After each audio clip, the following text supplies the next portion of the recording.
Alors, comment fonctionnent les systèmes de GPS pour chiens et chats? Donc, le client se rend au magasin, nous demande déjà qu'est-ce qu'on a comme traceur GPS. Donc, il faut savoir que chez Terranimo, on a deux sortes de GPS.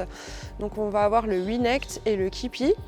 Donc, ils vont fonctionner tous les deux de la même manière. Donc, le client, il fait l'acquisition du GPS, il se rend chez lui, se met devant son ordinateur, rentre les coordonnées de son GPS, effectue le paiement, donc il peut choisir donc au mois, à l'année ou sur 2 ans. Du coup, il aura un tarif qui sera dégressif. Et une fois le paiement effectué, en fait, le client il obtient la cartographie pour pouvoir géolocaliser son animal. Alors, l'ICAD, c'est l'Institut des carnivores domestiques. Donc, en fait, c'est un gros fichier en France où sont recensés donc, les chiens, les chats et les furets.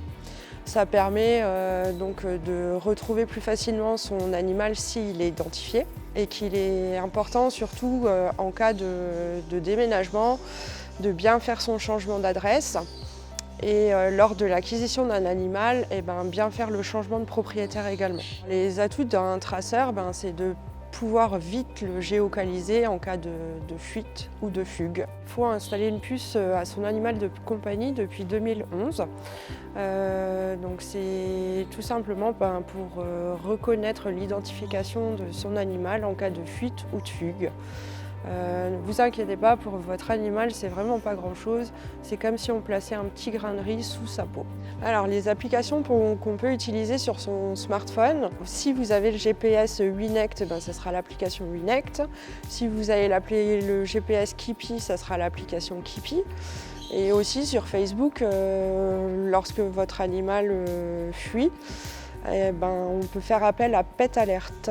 Alors, pour éviter de perdre son animal de compagnie, il faut déjà pour un chien avoir un bon rappel. On peut aussi faire l'utilisation